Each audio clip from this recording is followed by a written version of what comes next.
जो आप झंडा लेकर के चले थे कि मोदी जी को देश में रोकना है, आपका भतीजा झंडा उठा करके मोदी जी को बिहार में रोकने का काम करेगा। जो काम आप बोलते थे असंभव है, उसको हम लोगों ने मुमकिन करके दिखाने का काम किया। सकारात्मक राजनीति करे, बिहार को आगे लेकर के जाए। थका हुआ लोग नहीं चाहिए था हमको।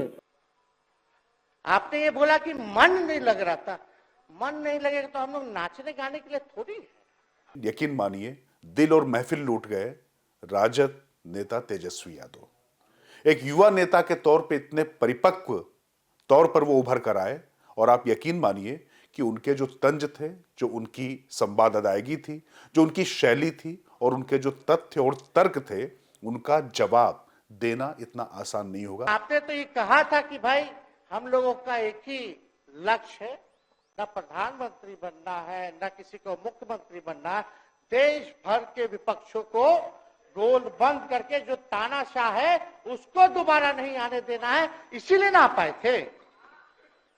और आप जब गवर्नर हाउस गए महोदय, मुख्यमंत्री जी, जब आप बाहर आए तो आपने बोला कि आपका मन नहीं लग रहा था। आपने ये बोला कि मन नहीं लग रहा था। मन नहीं लगेगा तो हम लोग नाचने गाने के लिए थोड़ी है।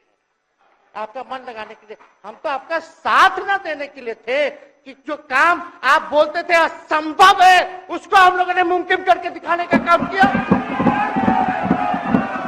नीतीश कुमार के चेहरे पे कई बार असहज भाव आए, कई बार वो क्रोधित होते दिखाई पड़े, क्योंकि तंज बहुत ठीक से मार रहे थे। और इतना ही नहीं, तेजस्वी ने लपेटा भी खूब, घसीटा भी खूब, धोया भी खूब, बागियों को भी और नीतीश को भी।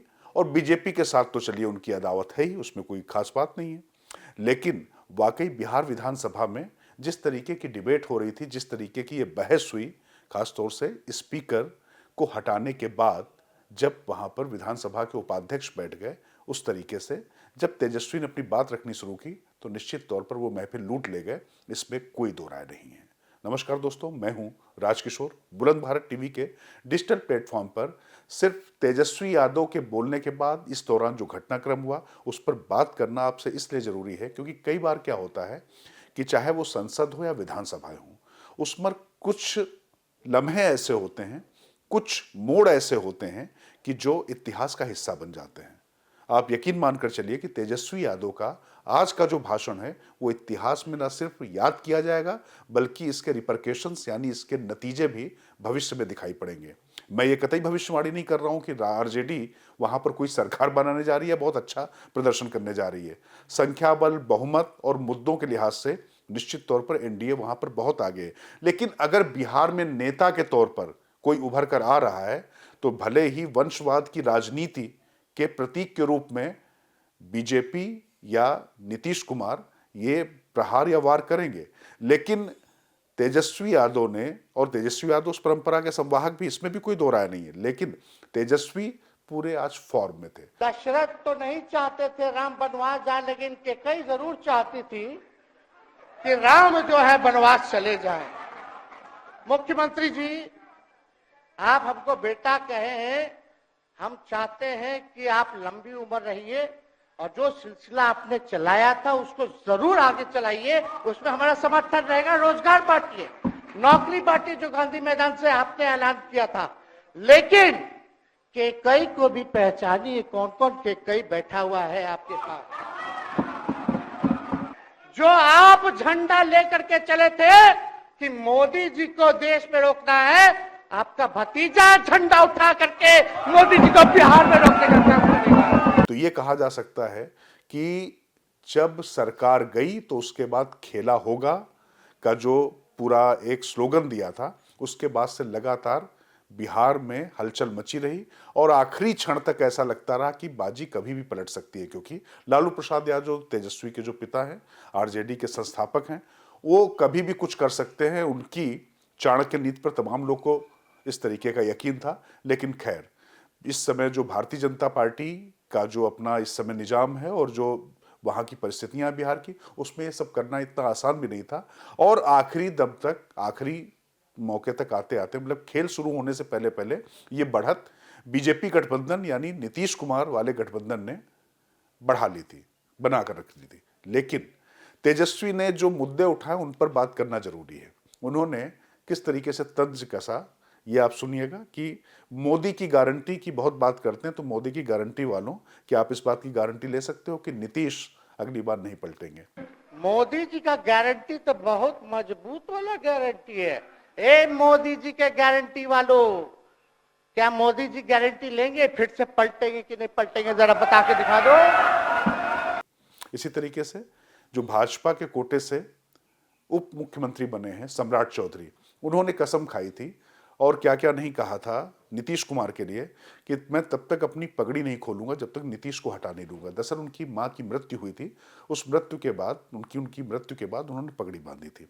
लेकिन खैर उस सब पर चर्चा हो चुकी, तो उस पर भी उन्होंने कहा कि भाई आपने तो पगड़ी बांधी थी और आपने क्या क्या कहा था वो तो मैं बोल भी नहीं सकता, वो ठीक है। सम्राट चौधरी जी के पिता भी हमारे दल में रहे हैं और उनका शब्द मुख्यमंत्री जी के लिए क्या क्या रहा है वो हम यहाँ नहीं बताना चाहते। आपके भी दिल में है, आपके भी कान में है, आप लोगों के भी होश में है। लेकिन जो सबसे भावुक या जिसको कहें कि जो सबसे बड़ा एक दृश्य था, क्योंकि आपने देखा होगा कि तेजस्वी यादव के घर पर वहां पर आनंद मोहन जो वहां के बाहुबली, उनकी पत्नी और उनका बेटा चेतन आनंद, ये लोग आरजेडी से विधायक थे, वो बैठे हुए थे। पुलिस सवेरे सवेरे उनको वहां से लेकर आई इस कंप्लेन के बाद कि उनको जबरदस्ती वहां पर रखा गया है। खैर आज वो अभी बैठे हुए थे सत्ता पक्ष की तरफ में, वो आरजेडी के विधायक थे, सत्ता पक्ष की तरफ में बैठे थे।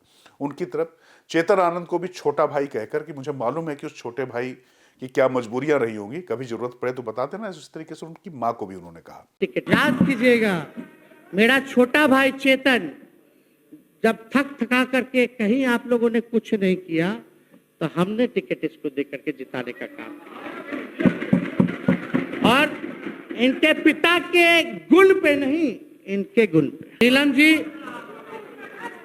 नीलम जी आप महिला हैं, हम आपके निर्णय का स्वागत करते हैं। बात बने ना बने बाद में हमको जरूर याद कीजिएगा।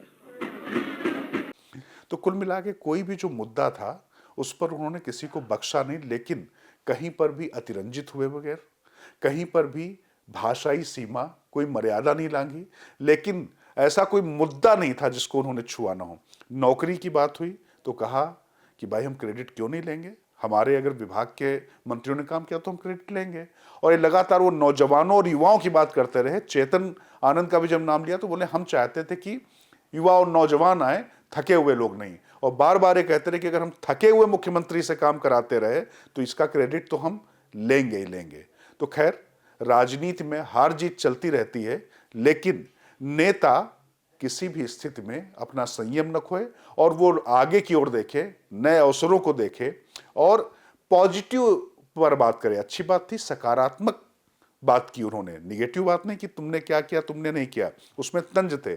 लेकिन एक जो विजन था, बिहार को कितना कर पाया जमीन पे अलग बात है। मैं यहां पर सिर्फ वक्ता के तौर पे कह रहा हूं। और ऐसे मौके पर जब लग रहा हो कि बाजी पलट चुकी थी, पहले सत्ता पक्ष में थे विपक्ष में आ गए, फिर ऐसा लग रहा था कि जीतन राम मांझी या दूसरे लोग को साथ लाकर बाजी पलट देंगे, वो हारने के बाद भी तेजस्वी ने संयम नहीं खोया। और सबसे मजेदार बात तो कि जीतन राम मांझी पूर्व मुख्यमंत्री, जिनके बारे में नीतीश ने सदन में काफी कुछ अपशब्द कहे थे, उनको भी उन्होंने सुनाया, क्योंकि वो नीतीश के साथ बैठे थे, उनके बगल में बैठे थे। तो कहा कि आपके लिए जब नीतीश जी ने इसी सदन में कुछ कहा था तो आपने कहा था कि नीतीश बाबू को कोई जहर या पता नहीं कुछ खिला पिला रहा है जिसकी वजह से वो ऐसी बातें कर रहे थे। तो उस पर उन्होंने तंज किया कि मांझी जी अब आप उनके बगल में ही कमरा लीजिए, उनका ध्यान रखिएगा कि जिससे उनको कोई खिला पिला ना पाए।